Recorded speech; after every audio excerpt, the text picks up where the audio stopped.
Akkam jirtu hordoftoota maatii yuutuubii Milkii Heelzii Saayinsii Tiitoriyaalii.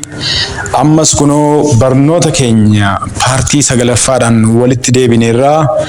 Barnoota har'aa gara barnoota keenya har'aatti utuu hin ce'in akkuma kanaan dura isiniin jenne yaadannoo qabachuu hin dagatinaa. Akkasumas egaan garee keessatti sheer gochuudhaan akka nu deeggartan abdii guddaa isinirraa qabna. Egaan akka jabaannee viidiyoo taanuree dafnee gagadhiisnuuf namni laayikii godhu, sheerii godhu, koomentii yaadannoo barreessu yeroo baay'atu. Akkasumas nus haamilee godhannee gara fuulduraatti irree kanneen kan biraadhaan irree qabannee akka dhufnu nu taasisa. Kanaaf ammaatti yuutuubiin keenya haala gaariidhaan ol guddachuu irratti argama. Baay'ee namatti tola. Akkasumaan itti nuufufaa isiniin jennaa. Gaafa isin sabiskiraayib gootan viidiyoo nuti gadhiisnu notifikashiniin isiniif gala. Kanaaf viidiyoo nuti gadhiisnurree akka isin ga'uuf sabiskiraayib, sheer, laffii laayikii gochuu hin dagatinaa isiniin jennaa. Nus haamilee godhannee gara fuulduraatti akka nuti tarkaanfannu nu taasisa. Egaan barattoonni naannoo magaalaa Naqqamtee jirtan yookaan immoo magaalaa Naqqamtee dhuftanii barnoota keenya kana qaamaan teessanii barattanii hordofuu kan fedhii qabdan yookaan yaaddan yoo dhufuu barbaaddan lakkoofsa bilbilaa keenyaan armaan gaditti isiniif barreessinuun akkasumas immoo bakka nuti itti argamnu magaalaa Naqqamtee mana barumsaa Riiftii Vaalii fi Niw Jenereeshinii gidduutti kan argamu gamoo Oosaa darbii 3ffaa irratti argamna. Qaamaanis dhuftanii barachuu dandeessu isiniin jenna. Asirratti egaan yuutuubii kanarratti egaan kan nuti gadhiisnu barnoota baay'ee gaggabaabaa ta'edha. Gadi fageenyaan kan nuti barsiisnu qaamaan barattoonni ta'anii barachaa wanta jiraniif achitti dhuftanii qaamaanis hirmaattanii barachuu kan dandeessan ta'uu gamanumaan isiniif ibsaa. Gara barnoota keenya har'aatti ceenaa nu faana tu'a.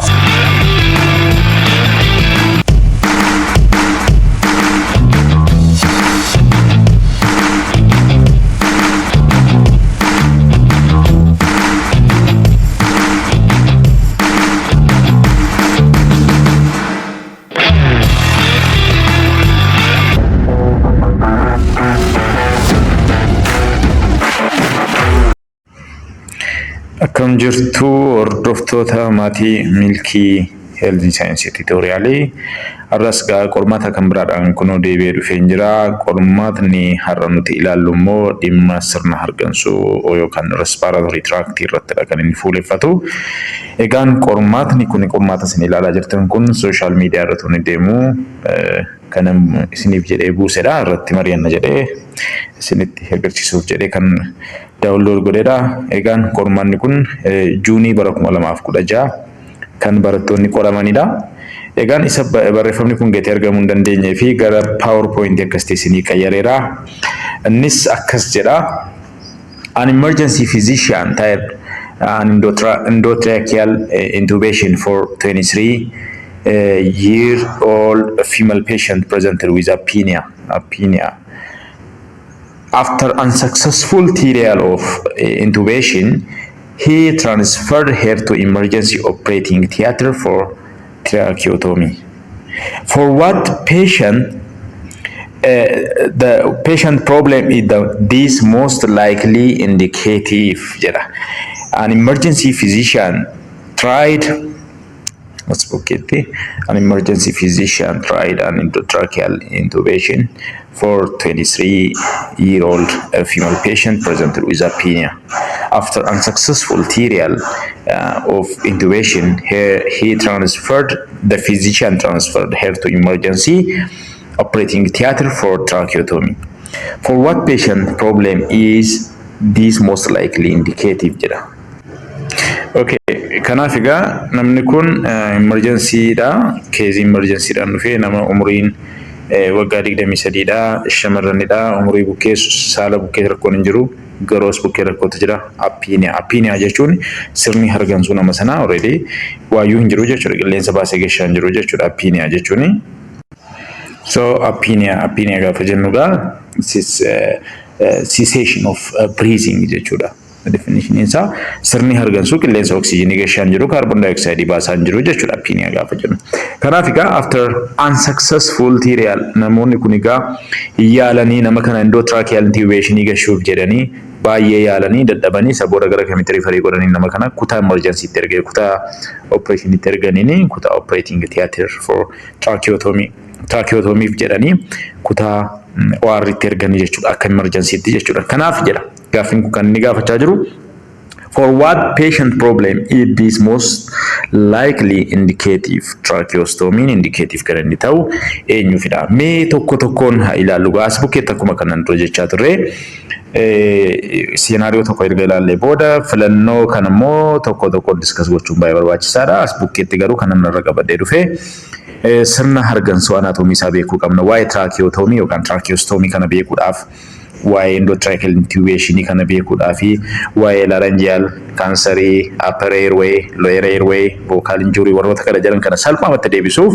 anaatomii sirna hargansuu beekuu qabna jechuudha. Akkuma viidiyoo kanaan dura isiniif gadhiise irratti isiniif ibse gadi fageenyaan waa'ee anaatomii isaa erga ilaallee booda overview masaa erga ilaallee booda gara filannoo kanatti deebina salphaamatti akkasin deebisuu dandeessanitti isinitti agarsiisaa jechuudha. Kunis akkuma jalqabarra isinitti hime qormaanni kun qormaatuma dhiyoo kana qoramanidha. Qormaanni kun dhufee jira. Kanaaf qormaatota kana fakkaatanitti akkasiin qophaa'uu qabdaniifidha malee qormaanni kun deebi'eema dhufa jechuu miti jechuudha.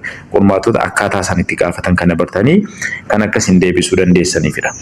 Okay, amma gaa namni kun maaltu ta'eef jedha scenaarioon silaa endotracheal intubation idha. Intubation jechuun is a procedure that can help save gochuuf kan nama tokkoof namoota sirna hargansuu hin dandeenye sirriidha. Namni kun apniyaa qabaa jedha scenario silaa keessatti apniyaa qabdi jedha. Apniyaa qabdi taanaan immoo sirna hargansuu ishee already bakka qilleensa baastee gashaa hin jirtu jechuudha. Dhaabbateera jechuudha sirna hargansuu ishee. Kanaaf sirna hargansuu ishee dhaabbanne yeroon isiniin jedhu qilleensa baastee gashaa hin jirtu jechuudha. Kanaaf immoo namoota kana gaa life save gochuudhaaf endotracheal intubation baay'ee murteessaadha. Endotracheal intubation is healthy care provider can use laryngoscopy to guide jechuun kan agarsiisu larynxii kan agarsiisu sana fudhatee isa booda sanaan ilaalaa sanaan erga guide booda endotracheal intubation kana karaa afaanii godhee si qaxxaamuruudhaan hamma tracheaatti deema jechuudha. As bukkee rakkuma seenaa ilaalaa jirtanii hanga tracheaatti deemuu danda'a jedhaa jira. Endotracheal intubation jechuun karaa afaanii kan galu maawuzii qaxxaamuree oropharynxii jedhee laryngopharynxii larynxii jedhee hanga tracheaatti kan deemudha endotracheal intubation kan jedhamu. Egaan kana gashuufiif jedhanii dadhabanii namoonni kun ogeessonni fayyaa kun shamarree waggaa 23 kana apniyaadhaan dhufte kanaafi endotracheal intubation gashuuf jedhanii si'a baay'ee yaalanii dadhabanii nama kanaafi kanumarraa ka'uudhaanii akka kanaa gashuuf jedhanii yaalanii dadhabanii sana booda dadhabanii gaafa jedhan kutaa OR'tti maaliif ergani jechuudha? Tracheotomiidhaaf ergan. Tracheostomii fi tracheotomiin garaagarummaa guddaa ta'e hin qabu.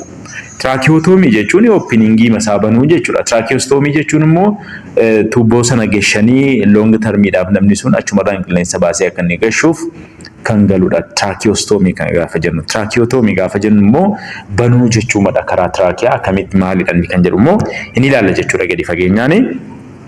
Kanaaf endotracheal intubationiin laryngoscopiidhaan ilaalamaa haala kanaadhaan kan inni galu picturii marraa akka ilaalaa jirtan dudduuba isaa immoo isofaagasiitu jira. Waa'ee kana gadi fageenyaan ilaalla hanga tracheaatti irra deemuu danda'a. Kun immoo maaliifidha? Karaan qilleensaa yoo cufamee jiraate namni kun harganuu hin danda'u yoo ta'e rakkoo sirna hargansuu yoo qabaate kan galuufidha jechuudha. Okay, kanaaf mee waa'ee sirna hargansuu ilaallu. Respiratory tract gaafa jennu akkuma yeroo darbee viidiyoo yeroo darbee irratti ilaallee funyaanii ka'aa afaanii ka'aa sana booda hanga alveolayitti hanga alveolaa isin ilaalaa jirtan kanatti kan deemudha sirni hargansuu gaafa jennu. Sirni hargansuu kun egaa zoonii lamadha kan inni qabu, conductive zoonii fi respiratory zone yookaan immoo conductive portion and respiratory portion jedhameedha kan inni beekamu. Hanga terminal bronchiolsitti kan jiru conductive jedhama. Qilleensa fidee kan gara respiratory itti dabarsudha. Respiratory kan nuti jennu immoo hanga kanneen akka alveolaa of keessatti kan hammatudha jechuudha. Mee kanaaf upper fi lower kana mee discuss goonu.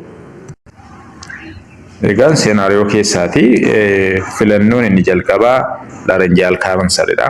upper airway obstruction jedha, lower airway obstruction jedha, vocal injury jedha. Kanaaf upperiin eessaa ka'edha, loweriin eessaa ka'edha kan jedhu ilaaluudhaaf akkuma isin picture kanarraa ilaalaa jirtanii upper airway kan nuti jennu nasal cavity dha ka oral cavity dabalatee pharynxii dabalatee pharynxiin akkuma viidiyoo yeroo darbee irratti ilaallee pharynxiin paartii sadiidha kan inni qabu gara funyaanitti kan siqu nasopharynx, gara oral cavitytti kan siqu oral pharynx, gara gadii gara larynxitti kan siqu laryngopharynx yookaan immoo hypopharynx jedhamee paartii sadiitu jira.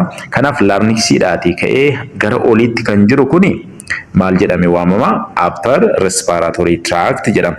Lower respiratory tract kan nuti jennu immoo traakiyaadhaa ka'ee ka'a. Traakiyaan immoo boca caaringii siisii fakkaatu kan qabdudha. Isheen kunis walirra buutee traakiyaa jechisiisti jechuudha. Kanaaf traakiyaa jechuun ishee isin picture irraa ilaalaa jirtan gara gadiitti kan argamtu kanadha. Gara gadiitti gaafa deemu immoo bronchietu jira. Bronchien kun immoo bronchiolsii ta'a. Hanga respiratory zooniitti yookaan immoo respiratory portion kan jedhamutti deema hanga alveoliitti jechuudha. Lower respiratory tract kan jennu hanga alveoliitti jechuudha kan inni deemu. Kanaaf laangii gaafa jennu right side fi left side jira. Right side kan nuti jennu loobii sadii qaba. Loobii isin ilaalaa jirtan kun loobii sadiidha kan inni qabu. Left side immoo loobii lamadha kan inni qabu. Kanaaf egaa sirni hargansuu kun haala kanaanidha kan inni deemu. Gadi fageenyaan immoo ammuma gaaffii kan biraas waa'ee respiratory tract qabatee jiru jira. Dhimma pneumonia wajjin kan wal qabatu qormaata kanaan duraatti kan gaafatame ganaa kan discuss goonu jira. Achirratti immoo sirriitti isiniin ibsa jechuudha. Kanaaf hanga alveoli jechuun ishee kanadha. Alveoli jechuun iddootti oksijinii fi kaarboon daayoksayidii wal jijjiirudha. Kanaaf egaa namni kun upper airway obstruction dha moo lower airway obstruction dha? Upper airway obstruction kan nuti jennu warroota akka nasal cavity, pharynx, larynx dha. Kanaaf namni amma dhufee namni umuriin isaa waggaa 23 kun amma seenaariyoo irratti nuti haasofne kun sirna qilleensaa gara oliitti cuqqaalame moo sirna qilleensaa gara gadiitti gadi cuqqaalameef nama kana tracheotomy hojjechuufiif ka'an doktoroonni. Indikeetiiviin isaa maaliifidha? Upper airway dha jettamoo lower airway obstruction dha jettamoo laryngeal cancer dha jettamoo moo vocal box injury dha jetta? Vocal injury dha jetta kan jedhu salphaamatti akkasin deebisuu dandeessaniif mee discuss goonaa jechuudha. Amma kan hojjetameef nama kanaaf akka seenaariyoo ammaatti kan hojjetamee fi tracheostomy dha jechuudha. Egaan seenaariyoo sanatti deebinee filannoo otoo hin filatiin dura tracheotomiin maalidha? Tracheostomiin maalidha? Upper airway obstructioniin maalidha? Lower airway obstructioniin maalidha? Waa'ee sanaa gadi fageenyaan beekuu qabna jechuudha. Kanaaf egaa mee tracheostomy fi tracheotomiin garaagarummaan isaa maalidha? Fakkeenyaaf tracheostomy ishee jettu SC kana tu keessaa baasne SC kana tu keessaa baasne maal jedha? Sorry. SC kana tu keessaa baasne tracheotomy jedha. Tracheotomiin kun tracheotomy jechuun surgical procedure dha. Surgical procedure ta'ee trachea incise gochuudhaan opening create gochuu jechuudha. Trachea bukkee opening ma tuubboo akka kanaatu hin gashiin opening ma trachea bukkee irraa bananii namni kun lubbuu isaa seevii gochuuf qofa qilleensa sirraan akka inni baasu gochuu opening ma itti gochuun trachea yookaan immoo windpipe kan jedhamu opening wayii create itti godhanii trachea bukkee irraa qaawwaa wayii tuumanii akka emergency itti jechuudha lubbuu nama kanaa seevii gochuuf. Egaan tracheotomiin kun egaa temporary dha. Tracheotomy gaafa jennu temporary dha kan hojjetamu. Isa kana otoo hin taane isa kana miti temporary kana jechaa jiru. SC kana yoo keessaa baasne tracheotomy ta'a. Tracheotomy jechuun immoo temporary kan fayyadu trachea bukkee size gochuudhaan openingii baasuudhaan namni kun dafee qilleensa baasee oksijiiniin dafee akka inni galu gochuuf nama sana gargaaruuf namni amma seenaariyoo keessatti sinuu kee kun apnea qaba jedha. Kanaaf lubbuu nama kanaa seevii gochuuf jedhamee karaanti saaqamee qilleensa akka inni seenu gochuu jechuudha trachea bukkeedha. Okay, tracheostomy jechuun immoo maalidha? Openingii ma created tracheotomiin ta'ee tuubboon akka kanaa yoo seene immoo tracheostomy jenna. Tracheotomiin qaawwaatti bananii qilleensa namni kun dafee akka inni baasee gashu gochuu. Tracheostomy jechuun immoo tuubboo long term airway managementidhaaf jedhamee namni kun asumarraan qilleensa baasee kan inni gashuuf qaawwaan trachea bukkeerraati eessa bukkee akka hin saayis ta'u inni ilaalla jechuudha. Procedure kun akkamitti akka inni hojjetamu. Kanaaf egaa tracheotomy gaafa jennu qaawwaa trachea bukkeerraa saaqanii qilleensa namni kun dafee baasee kan inni gashu gochuudhaan lubbuu nama kanaa seefii gochuu. Tracheostomy jechuun immoo long term airway managementif jedhamee tuubboon akka kanaa gaafa inni galu immoo tracheostomy jenna jechuudha. So tracheostomy is surgical procedure. Tracheostomy as bukkeettis barreeffamee jira. Tracheostomy is a surgical procedure that involves creating an opening in the neck. Neck gaafa jedhu kan naannoo mormaatti kan hojjetamu ta'ee morma bukkee kan larynxin jira, tracheaan jira. Kanaaf isa kan bukkee akka hin jenne tracheo gaafa jedhu eenyu bukkee jechuudha. Trachea bukkee jechuudha. Kanaaf innis tuubboon kunis kan inni hojjetamu trachea bukkee maqaan trachea inni kan biraan immoo wind pipe kan jedhamtu. Inni kunis maal facilitate gochuufidha. To facilitate breathing oxygenii nama kana keessa akka inni seenu godhuudhaan carbon dioxide immoo akka inni red blood cell gad dhiisee gara alaatti akka inni ba'uuf jedhamee oxygenii kun immoo fiigee akka inni red blood cell itti maxxanuuf sana booda oxygenii kana bakka barbaachisaa ta'etti qaamni yookaan red blood cell kan inni transport godhuuf jedhamee kan taasifamudha jechuudha. Kunis tracheostomy long term fida yeroo dheeraadhaaf namni kun qilleensa baasee kan gashuuf kan godhamudha. Tracheotomy garuu akka emergencytti lubbuu nama kanaa seevii gochuuf temporary qofa kan hojjetamudha jechuudha. Okay, tracheostomy tracheotomy maalidha kan jedhu ilaaluudhaaf sirna hargansuu gaafa ilaalluudha. Sirna hargansuu gara fuula duraatti kan argamtu tracheadha.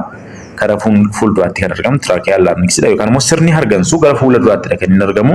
Dudduuba sirna hargansuu immoo kan jirtu akkuma isin asirraa ilaalaa jirtan dudduuba sirna hargansuu kan jirtu esophagusidha jechuudha. Jarri lamaan wal bukkeedha jechuudha kan isaan jiranii.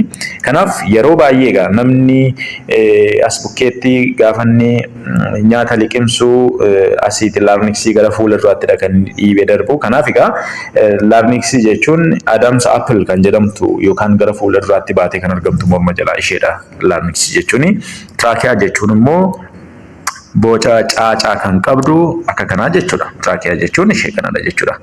Boca caacaa kan qabdu cartilage ofirraa kan qabdu isheen kun egaa trachea jedhamti. Tracheaan immoo isheen kun egaa qilleensa larynxii irraa fuutee gara bronchiitti kan dabarsudha tracheaani. Kunis trachea gaafa jedhamtu larynxiitti aantee gara gadiitti siqtee kan argamtu bronchii irraati immoo ol siqtee kan argamtudha. Kanaafuu dudduuba isheetti kan argamu esophagusidha. Dudduuba isheetti kan argamu esophagusidha. Fuulduraan immoo akkuma isin agargaa jirtan tracheaatu jira. Fuuldura esophagusii jechuudha. Achi bukkee irraati qilleensi namni qilleensa gara alaatti akka inni baasu gochuu qilleensa oksijiinii immoo gara keessaatti akka inni fudhatu gochuu kaarboon dioksiidiin gara alaatti akka inni ba'u godha. Oksijiiniin immoo fiigee akka inni seenuuf namni kun gara olii kanarraati rakkina yoo inni qabaate amma fakkeenyaaf afaan keessaatti severe trauma yoo qabaate gana ni ilaalla actually kana. Kanaaf tracheostomy kun akkasitti hojjetamaa jechuudha. Tracheostomy kun tracheostomy kana eessadha site of tracheostomy yookaan tracheotomy kana utuu discussing godhin dura kan nuti beekuu qabnu tracheotomy yookaan tracheostomy kun eenyuufidha kan inni ta'u. Maaliif trachea openingiin kun kan inni taasifamu Esinis bukkee dhaabattee tracheotomy yoo ta'e esiin immoo bukkee jiraattee tracheostomy yoo ta'e lamaanuu trachea openingii saaquudha jechuudha. Naannoo tracheaan akka inni banamu godhanii qilleensa akka inni seenu gochuudha. Kanaaf namoonni akkas tracheotomy yookaan tracheostomy kun hojjetamuuf dhukkubsata akkamiifidha yookaan immoo indikeetiivii yookaan indikeeshiniin tracheostomy yookaan tracheotomy kun maalidha isa jedhuufi inni jalqabaa maalidha jedhaa? To airway obstruction. Airway obstruction gaafa jennu maybe tumoriin airway obstruct gochuu danda'a. Airway obstruction gaafa jennu garuu wanta isin beekuu qabdan upperiidha moo loweridha jechuudha. Obstruction kun upperii moo lowerii bukkee obstruction yoo jiraatedha. As bukkeetti wanta isin beekuu qabdan lowerii otoo hin taane upper airway obstruction yoo jiraate akkas jechuudha. Tumor gaafa jennu tumor jechuun wanti biqilee wayii yoo jiraate eessa bukkee upper airway bukkee. Wanta isin beekuu qabdan viidiyoo kana qalbiidhaan yaadannoo qabachaa akkasiin dhaggeeffattan hin barbaada. Airway obstruction yoo jedhe ammayyuu taanaan jechi kun quubsaa miti jechuudha. Jechi kun quubsaa miti. Obstruction isa kam upper airway bukkee yoo maal jiraatedha jechuudha. Obstruction yoo jiraate. Obstruction kun immoo sababa maali yoo ta'e tokkoffaadhaatti sababa tuumarii. Tuumar gaafa jennu growthiin wayii naannoo neekii yoo jiraate upper airway bukkee yoo air flow block yoo godhe tuumariin as bukkee upper airway bukkee yoo block godhe qilleensi karaa darbuu hin qabu gati ta'eef larynx bukkee yoo blockageii wayii yoo jiraate. Gara oral cavity bukkee severe trauma yoo jiraate as bukkee maal jira severe trauma. Kanaaf tumor gaafa jennu gaa obstructioniin wayii yoo jiraate gara upper irraati jechuudha. Inni lammaffaan immoo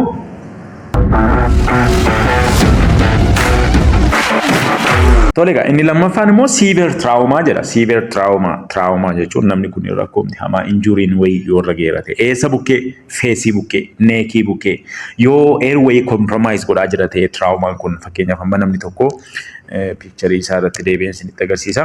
Namni tokko as bukkeeraati naannoo funyaanii naannoo afaanii traumaan wayii yoo geeraan ta'e oral cavity keessa traumaan wayii geera yoo ta'e naannoo qilleensa upperii ta'ee gara gadiitti kan argamu larynx bukkee rakkoon yoo geera ta'e iddoo kana bukkee yookaan upper part of tracheaatti yoo miidhameera ta'e iddoon kun miidhameera jechuun irraan balleessa. Iddoon kun karaa qilleensi irra deemu kun blocked ta'eera jechuun sababa traumaa ta'u sababa tuumarii ta'u iddoon kun blocked ta'eera taanaan qilleensa akka kanaa akka garaa isaatti akka deemuu hin danda'u jechuudha. Deemuu hin danda'u taanaan immoo maaltu hojjetamuufii qaba jechuudha. Tracheotomy akka emergencytti, tracheostomy akka long term airway management'itti jechuudha. Kanaaf lubbuu nama kanaa seevii gochuudhaaf tracheostomy baay'ee barbaachisaadha jechuudha. Kanaaf egaa severe traumaan yoo jiraate traumaan kun immoo eessa bukkeedha? Fuula bukkee, funyaan bukkee, afaan keessaa, larynx bukkee, morma bukkee traumaan yoo jiraate egaa maaltu jiraata jechuudha? Upper airway obstruction jira jechuudha. Upper airway obstruction jira taanaan immoo namni maal keessa gala jechuudha? Apnea keessa gala. Apnea keessa gala taanaan immoo dafeen gargaaramu taanaan induu ageetii ta'eef nama kana maaltu hojjetamuufii qaba jechuudha? Tracheotomy. Tracheotomy yoo barbaachisaa ta'e immoo long term management'i tracheostomy barbaachisuu ni danda'a jechuudha. Inni sadaffaan immoo maalidha? Foreign body. Foreign body jechuun objectiin tokko maybe lodged godhe airway keessatti yoo block godhe yoo jiraate foreign body wayii liqimsee daa'ima yoo ta'e nama guddaadha yoo ta'e afaan keessa galudha yookaan car accidentidhaan sababa traumaa ta'uu danda'a. Wanti ta'e wayii karaa qilleensaa as bukkeetti isin ilaalaa jirtan karaa qilleensaa kana yoo blocked godhe qilleensi karaa darbuu hin qabu jechuudha. Kanaaf foreign body gaafa jennu objects lodged in the airway can compromise the airway. Kanaaf wanti ta'e wayii karaa qilleensaa kanarra yoo taa'e wanti ta'e wayii karaa afaan keessaas karaa qilleensaa yoo danqee kun maal godha jechuudha? Compromise godha jechuudha airway. Kanaaf egaa nama kanaaf maaltu hojjetamuufii qaba jechuudha? Akka emergencytti tracheotomy, akka long termitti tracheostomy. Hin dagatinaa. Tole ammas indicationii isaa kana qofaa miti. Inni kan biraan immoo maalidha?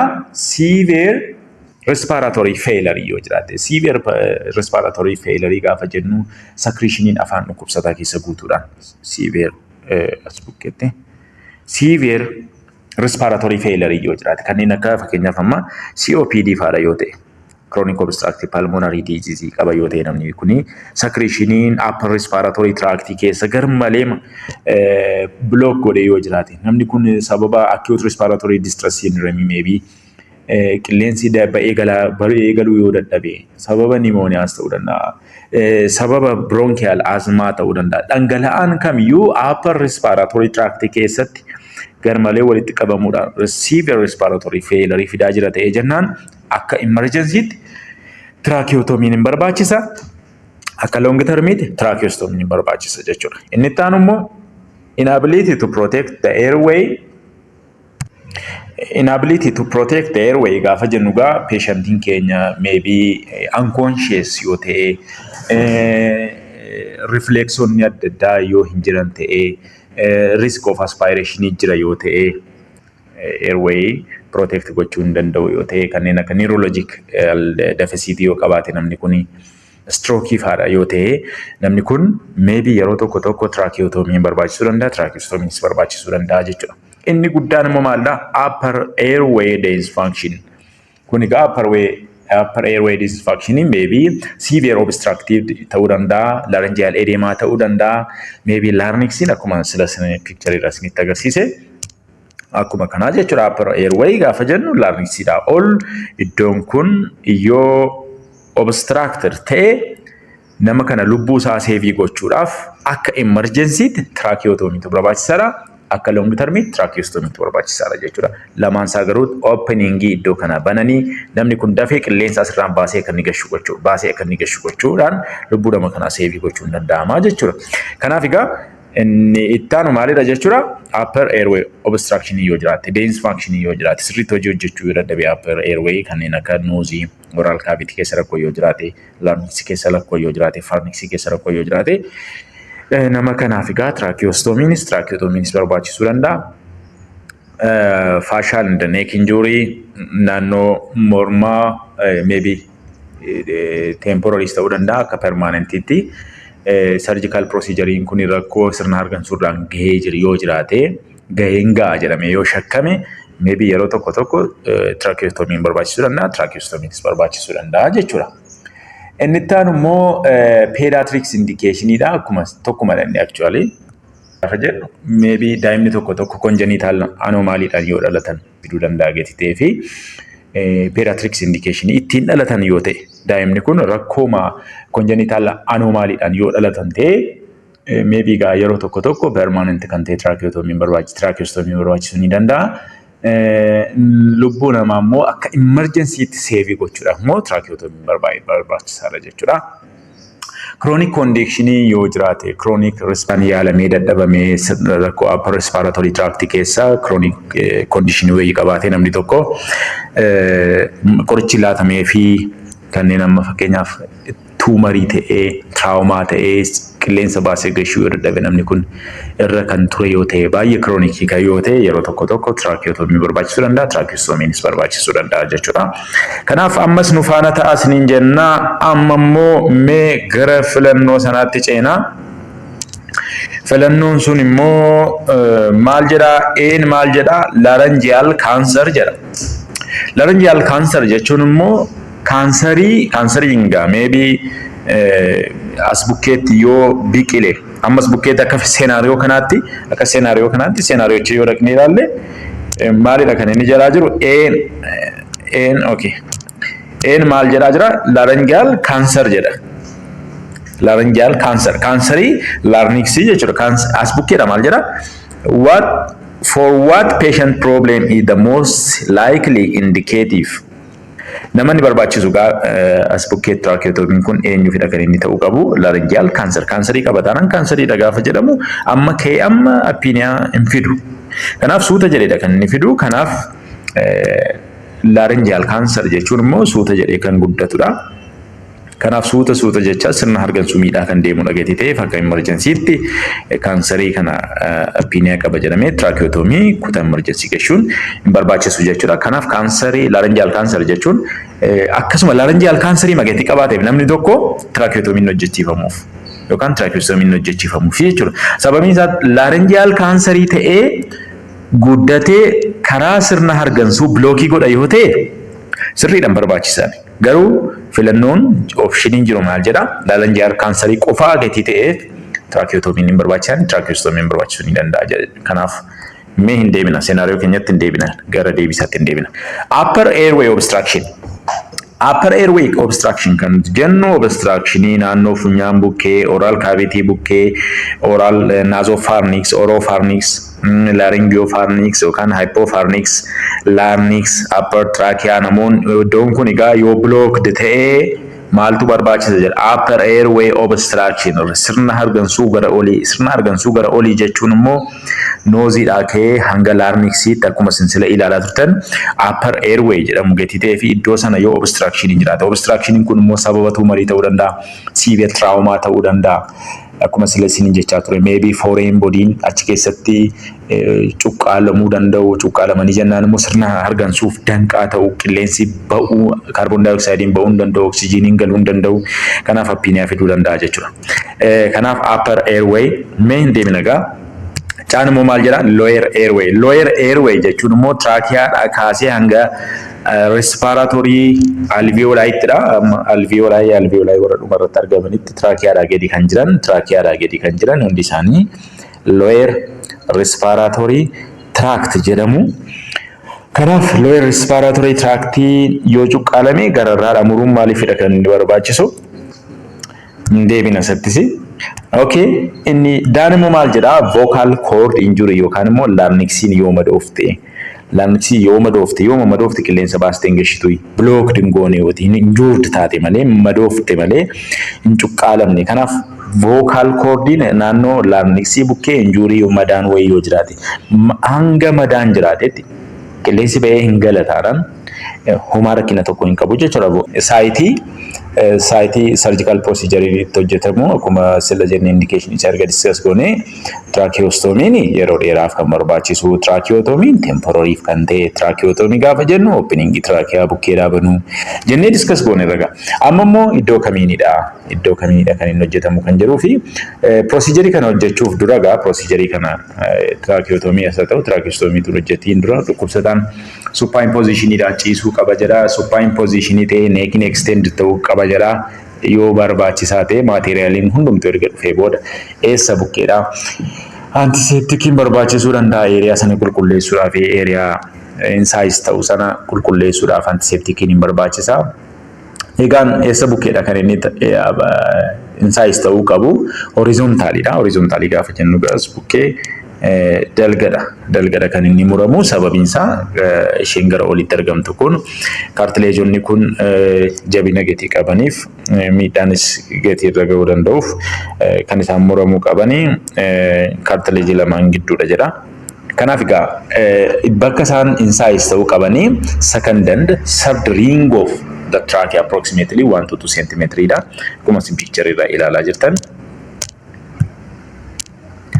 Akkuma isin picture irraa ilaalaa jirtanii ammas bukkeetti kuni cricoid cartilage dha. Kun cricoid cartilage dha inni kun immoo cartilage kan trachea dha. Akkuma isin ilaalaa jirtanii first tracheal cartilage dha. Second tracheal cartilage immoo sagara gadi kana jechuudha. Kanaaf kan hojjetamuu qabu kan hojjetamuu fi qabu eessa gidduudha jechuudha.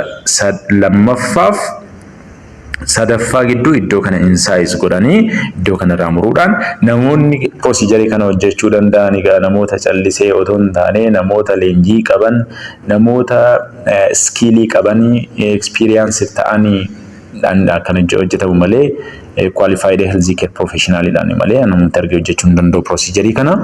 Kanaaf knowledge masaa akkasiin qabataniifidha. Kanaaf tracheostomiin kun kan inni hojjetamu eessa gidduudha jennee 2-3 gidduudha jechuudha kan inni hojjetamu jechuudha.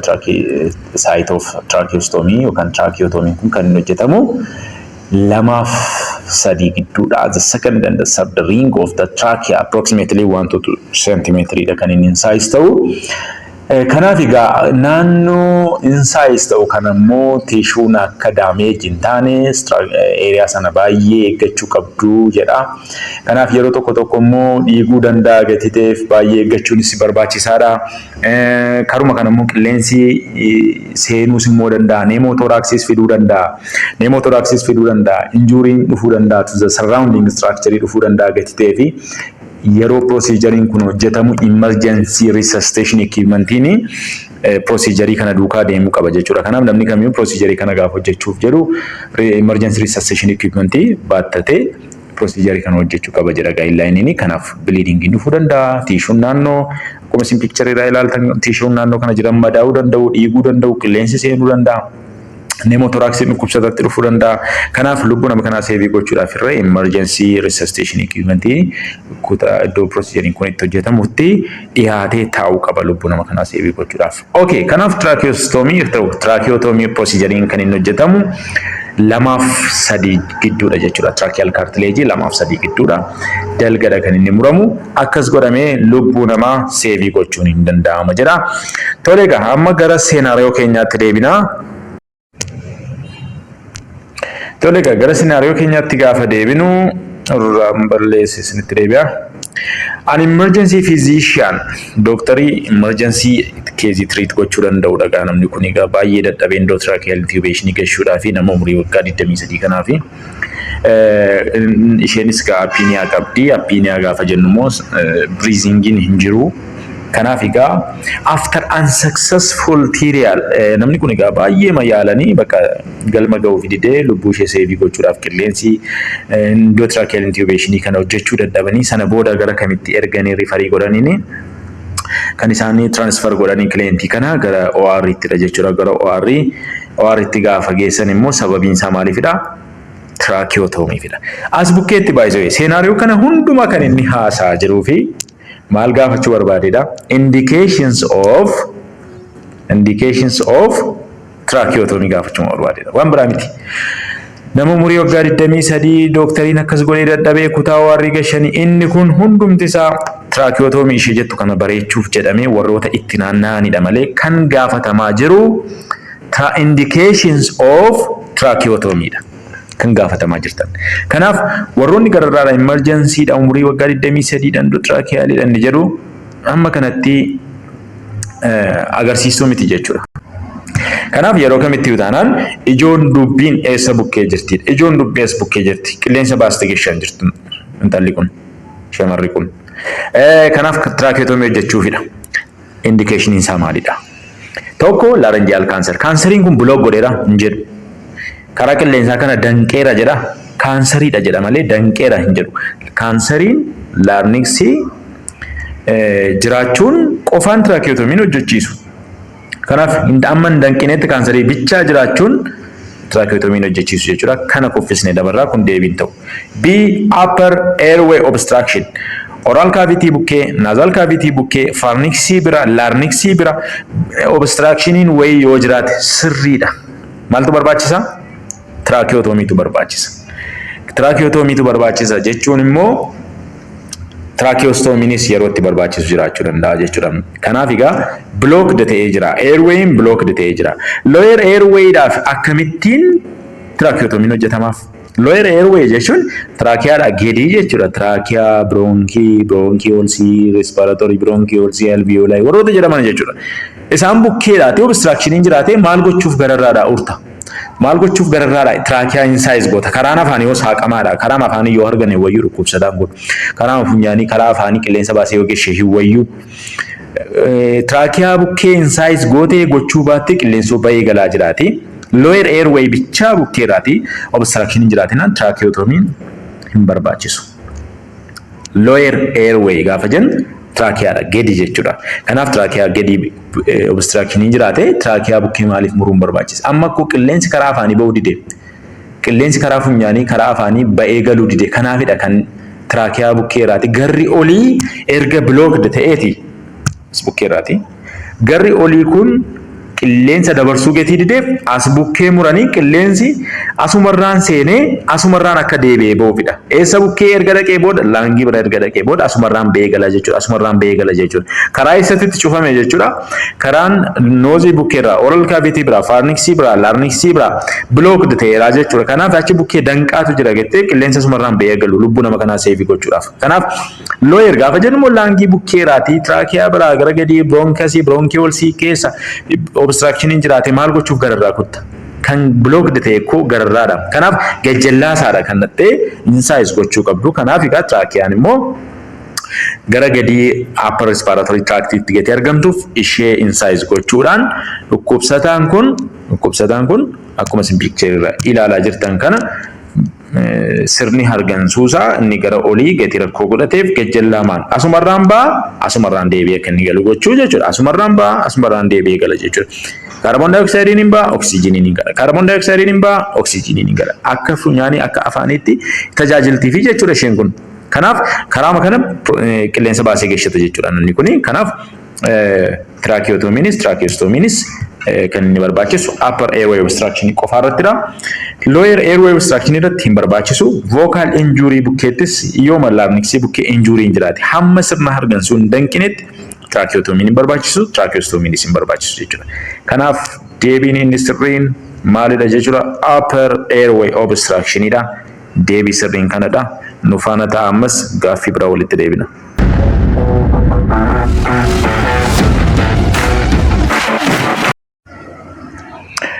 Tole kan gaaffiin inni ittaanu immoo respiratory tractidha. Respiratory tract kana erga torbee darbeedhaati kan ilaalaa jirra. Sirnuma hargansuu wajjin kan wal qabatudha baay'eensaa. Ammas scenaarioon kunis akkas jedha. Mr. X was unconscious patient admitted with a diagnosis of atelectasis in male medical ward. The patient was always lying on supine position since admitted in medical ward without changing position every 2 hours. After 10 days of admission, the patient's gastric content is regurgitated into upper respiratory tract. What are the most likely causes of the patient? Again, scenario kana kitaaba kan biraarraan fudhadhe. Diagnosis haadha kan inni gaafachaa jiru. Filannoo isaa gaafa dhattanii ilaaltanii diagnoosiin nama kanaa gosa nimooniyaa isa kamittu qabataanii nama kanaa jedheedha kan inni gaafachaa jiru. Namni kun egaa nama xaa jedhamudha. Sorry. Namni kun egaa nama maqaan isaa xaa jedhamudha. Unconscious idha of hin beeku. Innis dhibee atelectasisiidhaanidha kan inni dhufe. Atelectasis jechuun immoo closure of alveoli yookaan immoo collapse of alveoli jechuudha. Atelectasis jechuun atelectasisiin yeroo baay'ee acute ta'uu danda'a, chronic ta'uu danda'a. Baay'ee dhibee hamaadha. Alveoliin miidhamte jechuun bakka itti oksijiinii fi kaarboon daayoksaayidiin wal geddaran alveoliin miidhamte jechuun atelectasisii rakkoon dhufe jechuun rakkoon sirna hargansuu hamaaf saaxilama jechuudha namni kuni. Atelectasisii immoo kanneen fidanii baay'een isaanii yoo excessive secretionii naannoo sirna hargansuu kana keessa yoo guutee yookaan immoo chronic airway obstruction yoo jiraate lung cancer yoo jiraate excessive pressure in the lung may cause also atelectasis. Atelectasis kan fidanii chronic airway obstruction idha. Lung cancer in fida. Excessive pressure in yoo jiraate somba keessa pressure in yoo jiraate alveoli kana miidhuu danda'a. Kanaaf dhukkubsataan kun egaa kana qabateedha kan inni dhufe. Yeroo baay'ee dhukkubsataan atelectasisiif hin saaxilama jedhamu namoota akkamidha? Namoota respiratory depressioniif saaxilaman sababoota opioidii ta'uu danda'a, sababoota sedative drugii ta'uu danda'a namoota kanarratti. Kan biraan immoo post-operative patient irratti atelectasisiin baay'ee koomaniidha. Dhukkubsataa bedridden ta'e irratti position isaan geggeeddeeru taanaan dhukkubsataa bedridden jechuun sireera ciisee kan madaa'immas bukkeetti maal jedha? The patient was always laying on supine position jedha. Supine position jechuun dhukkubsataan kun yeroo dheeraadhaa fi akka kanattidha kan inni ciisu. Supine position jechuun dugdaan ciisuu jechuudha. Haala kanaadhaan ciisaa. Sa'aatii 2 olidha kan inni positionii kanaan ciisu. Positioning gaddariin akkasitidha kan inni ciisaa ture. Na atelectasisii qaba. Kanaaf bedridden patient irratti atelectasisiin baay'ee koomaniidha. Pleural effusion qaba taanaan probabilitiin atelectasisiin dhufuu hin jiraata. Pneumothoraxin yoo jiraate namoonni pneumothorax qaban irree baay'een isaanii carraa atelectasisiif saaxilamuu hin qabaatu jechuudha. Tole egaa after 10 days of admission namni kun egaa positionii sa'aatii 2 geddaraan jiru. Namni akka seerri isaa jedhutti guideline jedhutti namni kamiyyuu yookaan dhukkubsataan kamiyyuu positionii isaa sa'aatii 2 kan inni jijjiiruu qabu. Positionii isaa sila supine positionii yoo ta'e left laterally yookaan right laterally gochuu, sana booda prone positionii gochuu yookaan sitting positionii gochuu. Kanneen positionii tokkoon yoo baay'ate sa'aatii 2 kan inni turu, sa'aatii 2 ol turuu hin qabu jedha guideline. Kanaaf sa'aatii 2 tun ta'in namni tokko positionii isaa jijjiiruu qaba jechuudha. Kanaan ala garuu rakkoo hamaaf saaxilamuu danda'a. Sireera ciiseerree carraa namni isaa madaa'u bony prominent area kan jedhaman kanneen akka ciqilee, kalee bukkee dugdii madaa'u, shooldariin madaa'u, occipital boniin madaa'u, koomeen madaa'u wantoota akka kanaaf saaxilamuu danda'a jechuudha. Kanaaf dhukkubsataan kamiyyuu sa'aatii 2 tun guutiin position isaa yookaan every 2 hours gaggeeddaruu qaba jechuudha. Dhukkubsataan kun garuu position isaa jijjiirree kanumarraa ka'uudhaan after 10 days of admission ergitu guyyaa 10 erga admit ta'ee ture booda rigargiteet godhe. Rigargiteet godhe jechuun wanti sirna soorataa keessa jiru ol deebi'ee maal keessa gale jechuudha. Ol deebi'ee wanti sirna soorataa keessa jiru GIT keessa kan jiru karaa isoofagasii cardiac sphincter gadhiisisee karaa cardiac sphincter achi ol deemee cardiac sphincter irraan isoofagasii dhufee karaa isoofagasii naannee karaa epiglottis larynx galee sirna hargansuu jalaa galee upper airway galee upper respiratory tract galee. Kanaaf diagnoosiin nama kanaa yookaan gosa maalii pneumonia isa kamiif saaxilamuu qabaadha akka seenaariyoon kun gaafataa jirutti. Kanaaf namni kun egaa akkana jedhaa jirutti what are the most likely causes of the patient? Dhibeen nama kanaa maalidha amma? Namni kun maalidha? Kan inni qabu rigargiteet godheera. Mee haa ilaallu gaa. Eeni maal jedha? Immunocompromised pneumonia jedha. Nama immunitiin isaa gadi bu'e irratti pneumonia dhufu jedha. Inni lammaffaa aspiration pneumonia jedha. Sadaffaan community acquired pneumonia jedha. Inni daan immoo maal jedha? Hospital acquired pneumonia jedha. Hospital acquired pneumonia. Tokko isaa pneumoniaadha kaane discuss gooname. Tokko isaa akkasiin galuuf pneumonia ma discuss goona. Pneumonia gaafa jennu gaa akkuma isin ilaaltan kanadha dhukkubsachuu sombaa jechuudha. Pneumonia gaafa jennu pneumoniaan kun egaa sababoota adda addaa dhufuu danda'a. Akkuma isin ilaaltanii pneumonia jechuun lung infection yookaan inflammation of lung parenchyma kan jedhanis jiru. Egaan definitioniin isaa kitaabatti garaagarummaa hin qabaata. Kanaaf egaa lungiin gaafa dhukkubsatu jechuudha. Laangii keessa immoo kan jiran bronchioles hin jiru, alveoli hin jiru.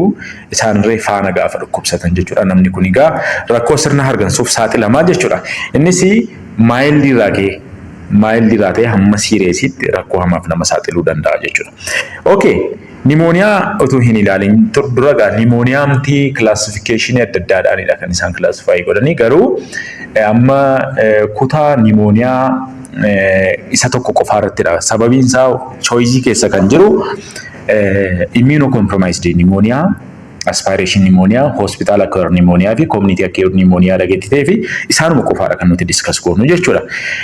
Okay, kanaaf egaa akkuma sila viidiyoo isa duraa irratti isiniif ibsee right lungiin loobii 3 qaba, left lungiin immoo loobii 2dha. Loobii kan nuti jennu ishee kana jechuudha. Loobii 2dha kan isheen qabdu. Kanaaf left upper lobe, left lower lobe jedhamee bakka lamatti qoodama jechuudha. Left lungiin loobii 2dha kan inni qabu. Right lungiin immoo right upper lobe, right middle lobe fi right lower lobe jedhamanii bakka 3tti qoodamu jechuudha. Loobii 3dha kan inni qabu. Kanaaf pneumonia isa kaanitti hin ceenu amma garuu akkuma filannoo keessa jirutti qofaadha kan nuti discuss goonu jechuudha. Egaan asuma wannan isinitti himu barbaadu dhimma barnoota asirraan isinii kenninu kana gadi fageenyaan dhuftanii barachuu yoo barbaadan bakki nuti itti argamnu magaalaa Naqqamtee College University New Generation Rift Valley gidduutti kan argamu, daandii maqarqaratti kan argamu, gamoo Oosaa darbii 3ffaarrattidha kan argamnu. Lakkoofsa bilbilaa keenyas fudhattanii nu bilbiluu dandeessu. Qaamaan yoo dhuftanii barachuu barbaadanis achitti argamna. Akkasiniin jechaa jirruuf immoo asirratti wanti nuti gaggeessinu barnoota baay'ee gaggabaabaa ta'edha. Bal'inaan qaamaan barsiisaa gadi jiruuf qaamaan dhuftanii barachuu dandeessu.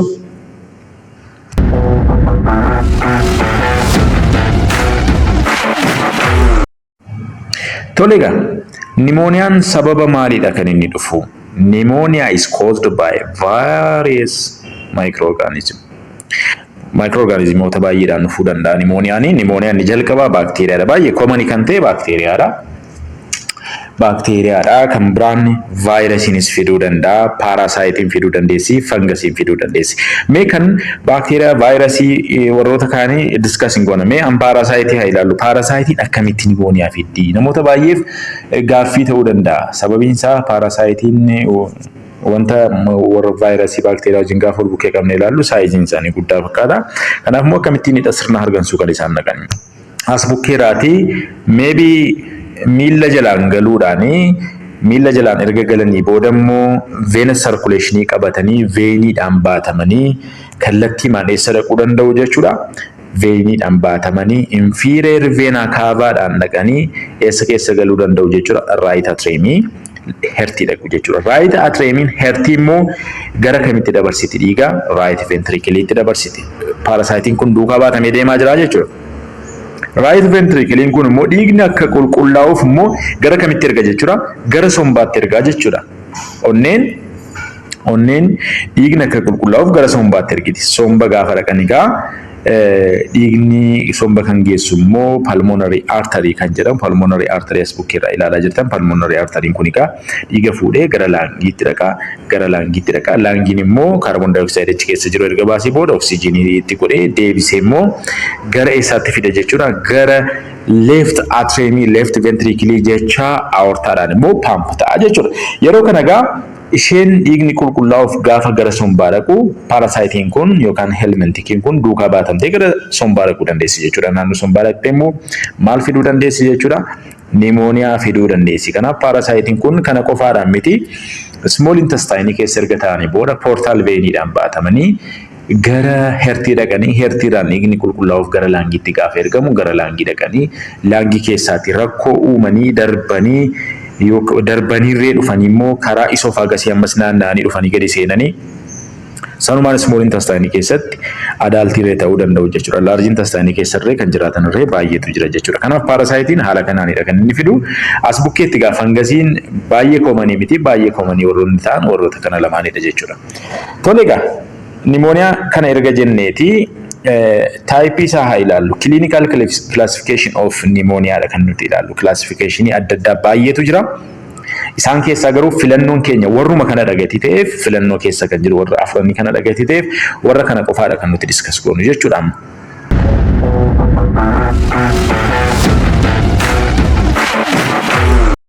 Egaan clinical classification pneumonia gaafa ilaallu jalqabarra kan jiru community acquired pneumonia dha, hospital acquired pneumonia dha, aspiration pneumonia dha, pneumonia in immunocompromised individual or patient. Mee ilaallu community acquired pneumonia gaafa jennu pneumonia that is acquired outside of healthcare setting. Buufata fayyaarraa hospitaalarraa adda ba'ee community keessaa kan nama qabatu, uummata keessaa kan nama qabatu hospitaala tun dabalatiin jechuudha. Buufata fayyaa kamiin tun dabalatiin kan nama qabatu gosti pneumonia community uummatarraa acquired kan goote pneumonia jechuudha. Community acquired pneumonia jedhamee qoodama jechuudha. Inni jalqaba community keessaa kan nama qabatu jechuudha. Namni kamiyyuu hospitaala dhaqee hin ciisiin utuu hin dhukkubsatiin kamiyyuu namarraa namatti qilleensaan kan darbu sababa baakteeriyaa ta'uu danda'a, sababa vaayirasii ta'uu danda'a, sababa fangasii ta'uu danda'a. Uummata keessaa nama qabate taanaan ni gosti pneumonia sana maal jedhama? Community acquired pneumonia jedhama jechuudha. Kanaaf immoo baay'ee koomanii kan ta'e baakteeriyaadha. Baakteeriyaan kunis maqaan isaa maal jedhama? Streptococcus pneumoniae jedhamuudhaan qorannoon akka agarsiisutti parsantii 50 hanga 60 kan ta'u community acquired pneumoniaan kan inni dhufu sababa streptococcusidha jechuudha. Kanaaf baakteeriyaan fiduu danda'a. Hemophilus influenza'n irree, Staphylococcus aureus irree, fangasiin irree probability fiduu hin qabaatu jechuudha. Kanaaf community acquired pneumonia jechuun uummatarraa kan nama qabatu, community keessaa kan nama qabatu jechuudha. Malee hospitaala keessaa dhukkubsataan kamiyyuu hospitaala tuun seeniin bakkeemaa kan inni qabatee gara hospitaalaa dhufu jechuudha yaalamuudhaaf yooma dhufeyyuu. Kanaan ala community acquired pneumonia kan nuti jennu community keessaati kan nama qabatu gosa pneumonia jechuudha. Inni lammaffaan immoo hospital acquired pneumonia. Hospitaala kan nama qabate gosa pneumonia jechuudha. Hospitaala kan nama qabate gosa pneumonia. Inni kunis maalidha? Is definition isaa akkasiin argamuuf is a pneumonia that is developed after 48 hours of admission to the hospital. Ammas bukkeetti seenaariyoo silaa yoo ilaaltanitti ta'e guyyaa 10 booda namni kun rakkoo biraaf saaxilame. Garuu sa'aatii 48 booda namni tokko rakkoo sirnaa argansuuf yoo saaxilame yookaan pneumoniyaaf yoo saaxilame gosti pneumoniyaa sana hospitaal acquired pneumonia jedhama. Sa'aatii 48 booda yoo qabate jechuudha. Kanaaf immoo sababa kan ta'e causative agentiin kanaaf sababa ta'e Staphylococcus aureus'dha. Enterobacteria species'dha. Klebsiella species, Pseudomonas aeruginosus, Escherichia coli kan jedhamanidha. As keessaa gaa akka qorannoon jedhutti staaphylococcus pneumoniae kan jedhamanii parsantii 30 kan ta'an hospitaala Kiwardiin sababa staaphylococcusdha kan inni dhufu jedha qorannoon baay'een akka agarsiisutti. Mortality rate irree haayee kan inni ta'u sababuma staaphylococcus pneumoniaedha. Kanaaf staaphylococcusni hospitaala jiraniyyuu warroota antimicrobial agentii duukaa resistaansii uumanidha. Vancomycin irraa kan hafee kan isaan danda'u hin jiru jedha qorannoon baay'een akka agarsiisutti. Kanaaf even vancomycin irraa kan hafee baakteeriyaan warroonni akka staaphylococcus'n hospitaalatti nama qabatan kun hospitaala pneumoniyaa fidan kun warra keessuma qorichatti bareeda. Kanaaf parsantiin 30 hospitaala pneumoniyaan sababa staaphylococcusdha kan inni dhufu jedhu qorannoon akka jedhutti jechuudha. Kanaaf hospitaala pneumoniyaa jechuun hospitaala kan nama qabatu gosa pneumoniyaa jechuudha. Kanaaf inni immoo sababoota adda addaa baay'eetu jira gatii ta'ee fi yeroo keenyatti fayyadamuudhaaf amma immoo isa sadaffaatti ceena. Inni sadaffaan immoo maal jedha? Aspiration pneumonia jedha. Aspiration pneumonia. Aspiration jechuun regurgitationidhaan kan itti dhufu jechuudha. Gosa pneumonia. Inni kunis maalidha? It is a type of lung infection that occur when food, liquid, vomits is inhaled into the lung instead of being swallowed into the esophagus. Kana jechuun wantootni akka bishaanii, akka nyaataa, wannoon akka vomiting GIT keessaa ba'an gastrointestinal tract keessaa ba'anii akkuma isin asitti ilaalaa jirtan warroota nuti amma jechaa jiru namni tokko nyaata midhaanii gaafa nyaatu karaa isoofagasii godhee gadi bu'ee cardiac sphincter isheen jedhamtu ishee karaa bukkeetti argamtudha. Cardiac sphincter qaxxaamuree gara stomaakitti ce'uu qaba. Stomaakii keessa sa'aatii murtaa'e ture immoo pyloric sphincter qaxxaamuree immoo gara small intestine duodenum jedhamuttidha kan inni ce'u. Garuu as bukkeetti wanti stomaakii keessa jiru nyaatni namni kun nyaate nyaanni isaa as keessa jiru kun achi ol karaa isoofagasii deebi'ee yookaan hydrochloric acidis ta'uu danda'a. Achi ol deebi'ee karaa epiglotisii kana karaa larynxii kana naannee dhufee yoo sirna hargansuu keessa seene akkuma isin asii ilaalaa jirtan yoo sirna hargansuu keessa seene maal fidudha jechuudha? Aspiration pneumonia fida. Kanaaf regurgitation jechuun aspirate godhee wanti stomaakii keessa jiru wanti as keessa jiru tokko achi ol deebi'ee sirna hargansuu keessa galee jechuudha. Akka senaariyoo silaa keessatti kan inni haasa'usi. Aspiration keessattis akka nuti ilaalaa jirru wanti isoofagasii keessa galuu qabu sirna hargansuu keessa yoo gale maal fida jechuudha? Aspiration pneumonia fida jechuudha. So aspiration pneumonia is typically occur when normal swallowing reflex yoo hin jiru ta'e reflexon adda addaa jira yoo ta'e fakkeenyaaf amma wanti jajjaboo ta'e kamiyyuu sirna hargansuuf gaafa seenuuf yaalii taasisanitti namni qufaa hin fe'amaa dan achi ol gara sirna hargansuudha achi ol darbatamaa karaa funyaanii karaa afaanii deebi'ee ba'uu danda'a jechuudha. Fe'amuusa jedhamu jechuudha. Kanaaf wanti jajjaboo ta'e kamiyyuu sirna hargansuu hin seenu. Sirna hargansuu kan inni hin seenneef immoo reflexotatu jira. Reflexota kana immoo hojiirra hin jiran ta'ee jennaan wanti kamiyyuu akkuma garaasaatti sirna hargansuu dhaqee seenuu danda'a jechuudha. Kanaaf egaa dhukkubsataan amma fakkeenyaaf neurologic disorderii qaba yoo ta'e reflexonni akka kanaa maybe affect ta'uu danda'u. Stroke qaba yoo ta'e severe alcohol intoxication hin jirate yoo ta'e rakkoo kanaaf saaxilamuu hin danda'a jechuudha. Kan biraan immoo poor oral hygiene yoo jiraate microorganismiin kun oral cavity keessa yoo jiraate achii gadi eessa deemuu danda'a jechuudha. Isheen balleessa. Wanti afaan bukkee jiru oral cavity keessa kan jiru microorganismiin namni kun qulqullina afaan isaanii eeggatu ta'ee jennaan wanti afaan keessa jiru tokko nyaata wajjin gadi bu'ee gara stomaakii deemuu kan qabu ture tokko maal ta'a jechuudha? Afaan keessaa ba'ee karaa epiglotisii godhee larynxii irraan dhufee oral cavity godhee larynxii irraan dhufee traakiyaa seenee sirna hargansuu galuu danda'a jechuudha. Sirna hargansuu yoo gale immoo gosa pneumoniyaa isa kan fida jechuudha? Aspiration pneumonia fida jechuudha. Kanaaf aspiration pneumonia kan inni dhufu wanti stomaakii keessa jiru achi ol deebi'ee sirna hargansuu gaafa galu kan dhufudha jechuudha. Kanaaf immoo risk factory eenyu faadha? Kanneen akka akkuma isinitti hime namoota neurologic condition qabanii alkoolii jeerdi yookaan immoo gastroesophageal reflex jechuun gastriikii dhaabee gara esophagasitti kan reflex godhu jechuudha. Sedation yoo jiraate anesthesia irra jira yoo ta'e namni tokko swallowing difficulty yoo jiraate namoonni rakkoo kana qaban rakkoo aspiration pneumoniaaf carraan saaxilamuu isaanii baay'ee guddaadha jechuudha. Causative agentiin aspiration pneumonia fidu jedhaman immoo aspiration pneumonia kanneen fidan immoo streptococcus pneumoniae, staphylococcus aureus, haemophilus influenza warroonni kun egaa aspiration pneumonia fiduu danda'u jechuudha bakka biraarraati. Bakka biraa keessa gaafa seenan maybe probability fiduu hin qabaatu. Inni itti aanu immoo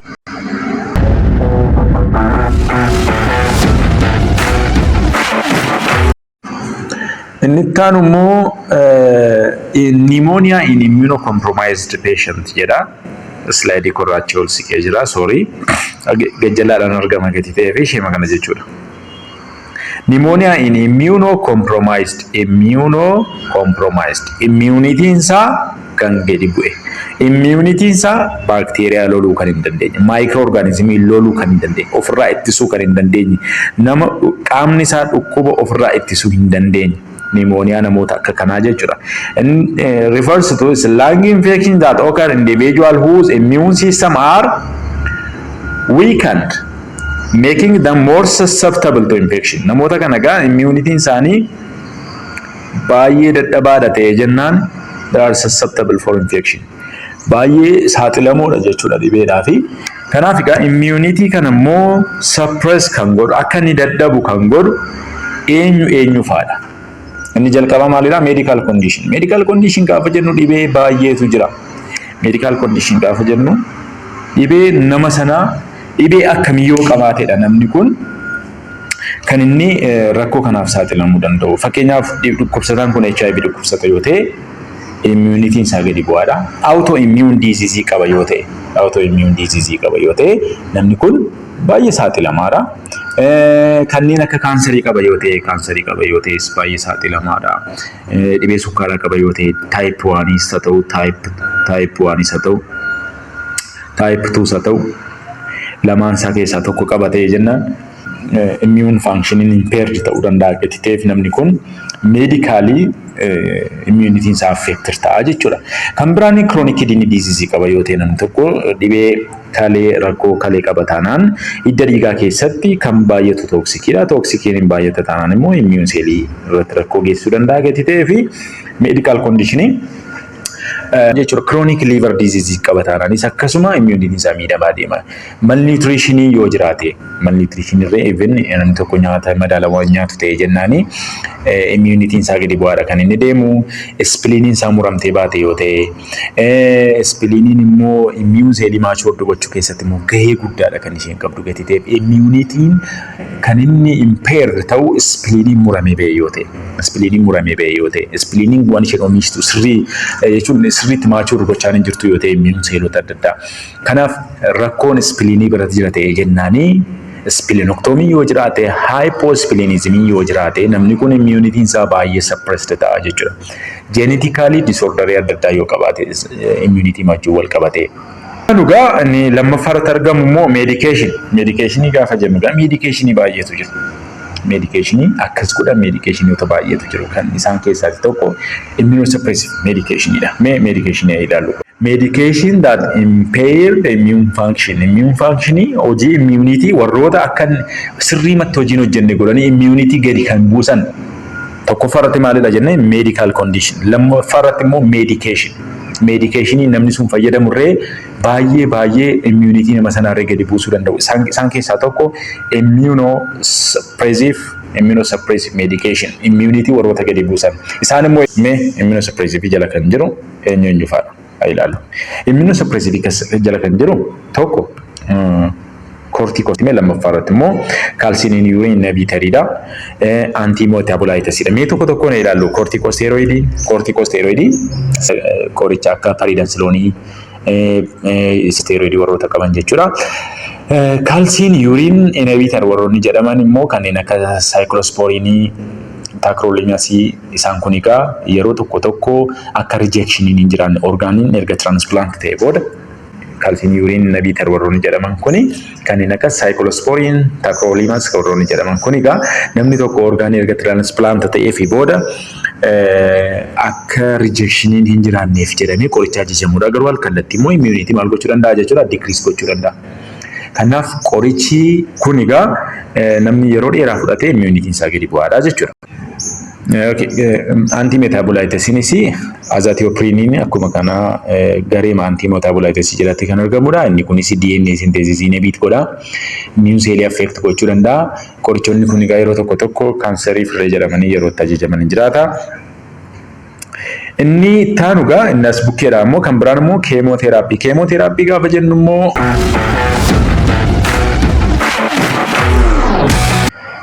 egaan keemooteraappii gaafa jennu immoo keemooteraapiin kanneen akka doksoribuusinii fa'aa, saayikilofosfaamaayidii fa'aa kanneen akka meetotiraakizeetii fa'aa warroonni kun egaa seeliin akka raapidili divaayidid hin taane kan warroota ittisanidha. Keemooteraappii gaafa jennu qorichoota kaansariif jedhaman irree ajajamanidha. Kan biraan immoo baayoloojikaal teeraappii warroota jedhamanidha. Baayoloojikaal teeraappiinis moolekular antiboodii, tumor necrosis factor inhibitor warroonni jedhaman kunis alkallattii immune activity dhaqanii maal godhu jechuudha, reduce godhu gatii ta'ee fi baayoloojikaal teeraappii warroonni jedhaman qorichoonni amman miishinsinii godhe kun egaa autoimmune disease yoo jiraate yeroo itti ajajaman hin jiraata. Kanaaf egaa risk of infection ni jiraata jechuudha nama kanarratti.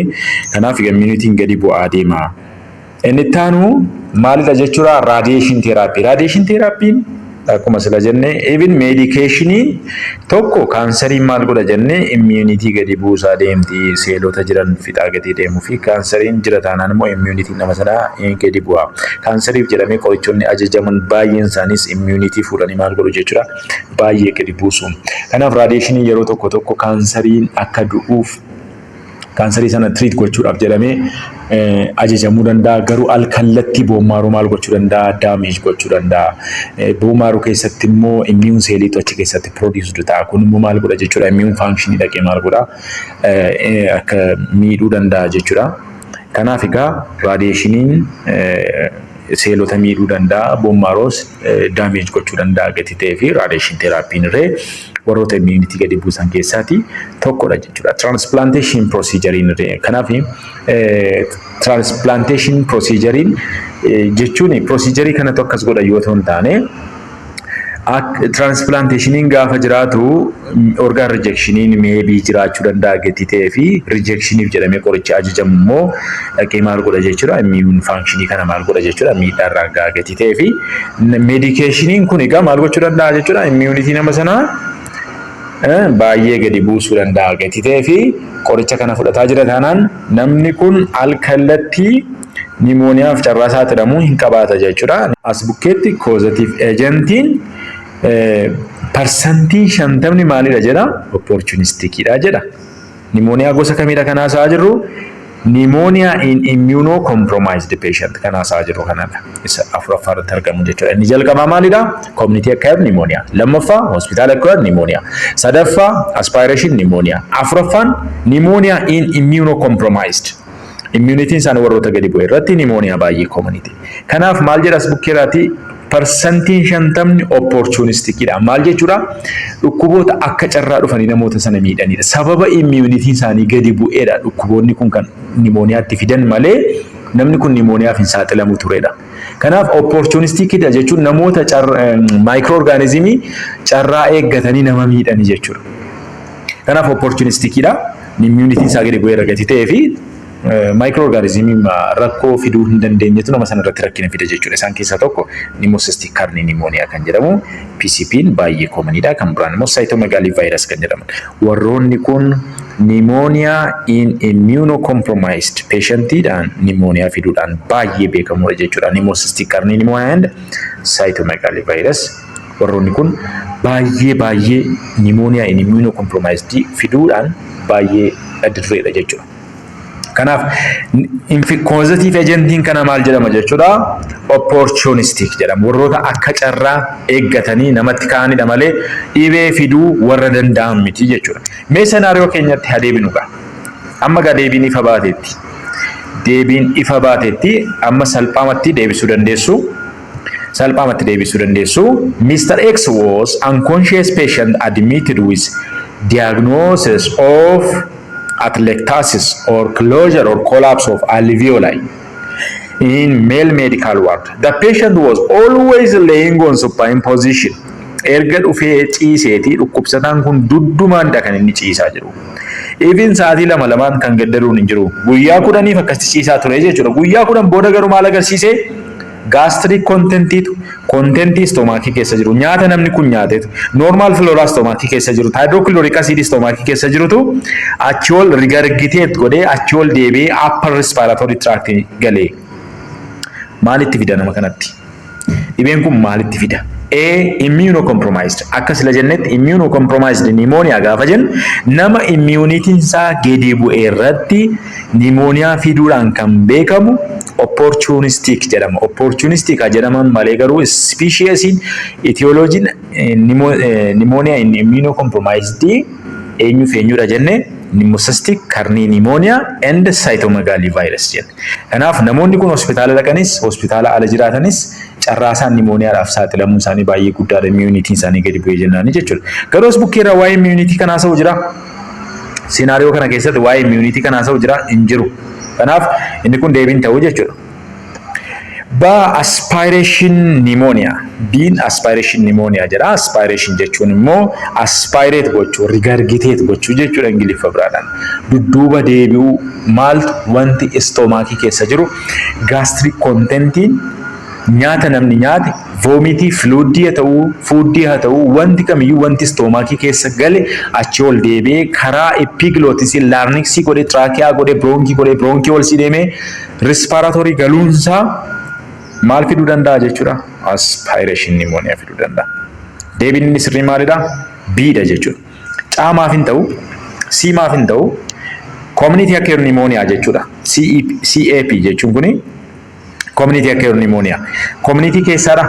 Community keessa jira jedha namni kun. No, community keessa jira kan jiru wanti agarsiisu tokko hin jiru. Kanaaf dhukkubsataan kun hospitaala ciisee utuma ta'eeyyuu maalidha kan inni fakkaatu? Utuma ta'eeyyuu kan inni fakkaatu deebii kan fakkaatu maalidha jechuudha? Hospital acquired pneumonia ishee kanatu deebii fakkaata. Sababiin isaa maalifidha? Dhukkubsataan kun dhufee ciisee immoo duddaanidha kan inni ciisee immoo guyyaa 10 boodadha kan inni rakkoo agarsiise. Garuu regurgitate godhee jedha. Guyyaa 10 boodadha gatideef after 10 days of admission the patient amma kuni gaaffiin kun xiqqoo kan inni nama dogoggorsuu barbaadu guyyaa 10 booda jedhe. Kanaaf gara kamitti deemuu danda'a jechuudha barataan hospitaala acquired pneumonia. Dhukkubsataan kun garuu gosa pneumonia isa kamiifidha kan inni saaxilamu? Community acquired miti. Community keessa jira kan jiru tokko agarsiisu. Hospitaala acquired fakkaata garuu dhukkubsataan kun maal godhe jedha? Regurgitate godhe. Eessa keessatti? Upper respiratory tract keessatti regurgitate godhe. Kanaaf regurgitate godhe taanaan immoo deebiin inni sirriin maalidha jechuudha? Aspiration pneumonia dha. Walitti deebinaa galatoomaa ammas itti fufna.